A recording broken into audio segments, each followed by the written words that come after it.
ট্রাম্পের গাজা দখলের প্রস্তাব হাস্যকর।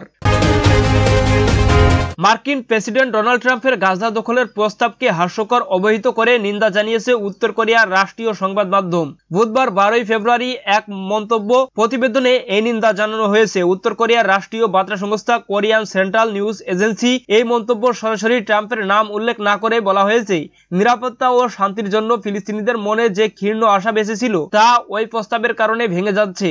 KCNA এই মন্তব্য প্রতিবেদনে বলা হয়েছে, যুক্তরাষ্ট্রের উত্তাপে বিশ্ব এখন জব সেদ্ধ করার পাত্রের মতো ফুটছে। সম্প্রতি ডোনাল্ড ট্রাম্প যুক্তরাষ্ট্র গাজার বাসিন্দাদের অন্যত্র সরিয়ে দিতে চায় এবং যুদ্ধবিধ্বস্ত গাজাকে পুনর্নির্মাণ করতে চায়। ট্রাম্পের এই হতবাক করা ঘোষণার প্রতিক্রিয়ায় KCNA তে মন্তব্য প্রতিবেদনটি প্রকাশ করা হয়েছে। ট্রাম্প প্রশাসন পানামা খাল এবং গ্রিনল্যান্ড দখলের যে আহ্বান জানিয়েছে তা নিয়ে KCNA এর এই মন্তব্য প্রতিবেদনের সমালোচনা করা হয়েছে। মেক্সিকো উপসাগর এর নাম পরিবর্তন করে আমেরিকা উপসাগর করার জন্য ট্রাম্প প্রশাসনের নেওয়া সিদ্ধান্তেরও সমালোচনা করা হয়েছে। KCNA এর প্রতিবেদনের বলা হয়েছে, যুক্তরাষ্ট্রের উচিত তাদের কালানুক্রমিক বিভ্রান্তি থেকে জেগে ওঠা এবং অতি বিলম্বে অন্য দেশ এবং জনগণের মর্যাদা ও সার্বভৌমত্বের লঙ্ঘন করা বন্ধ করা।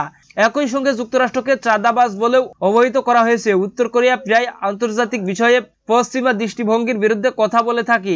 তারা গাজা পরিস্থিতি নিয়ে সোচ্চার। গাজায় রক্তপাতের জন্য ইসরায়েলকে দায়ী করে থাকে উত্তর কোরিয়া, আর এ কাজে যুক্তরাষ্ট্র সহযোগিতা ভূমিকা পালন করছে বলে অভিযোগ তাদের। এদিকে গাজার বিষয়ে ঐক্যবদ্ধ অবস্থানের উপর জোর দিল মিশর ও জর্দান। মিশরের president Abdel Fattah al Sisi ও জর্ডানের রাজা দ্বিতীয় আব্দুল্লাহ বুধবার গাজার বিষয়ে তাদের দেশে ঐক্যবদ্ধ অবস্থানের উপর জোরদার দিয়েছেন। মঙ্গলবার মার্কিন প্রেসিডেন্ট ডোনাল্ড ট্রাম্পের সঙ্গে সাক্ষাতের পর এই ঘোষণা এলো। মিশরীয় প্রেসিডেন্টের এক বিবৃতিতে একথা বলা হয়েছে, দুই নেতা যুদ্ধবিধ্বস্ত গাজা উপত্যকার পুনর্গঠনে মিশর ও জর্ডানের ঐক্যবদ্ধ অবস্থান নিশ্চিত করেছেন, যাতে ফিলিস্তিনিদের তাদের ভূমি থেকে উৎখাত না করা হয়। জর্ডানের রাজকীয় আদালতে আর একটি বিবৃতিতে বলা হয়েছে, দুই নেতা ফিলিস্তিনিদের জোরপূর্বক বাস্তুচ্যুতির বিরুদ্ধে তাদের একীভূতি অবস্থান পুনর্ব্যক্ত করেছেন। উভয় বিবৃতিতে ট্রাম্পের সঙ্গে ন্যায়সঙ্গত ও স্থায়ী শক্তি অর্জনের লক্ষ্যে সহযোগিতার কথাও বলা হয়েছে। দর্শক, এই ছিল আজকের সর্বশেষ আপডেট নিউজ। সকল প্রকার আপডেট নিউজ সবার আগে পেতে আমাদের চ্যানেলটি সাবস্ক্রাইব করে পাশে থাকুন।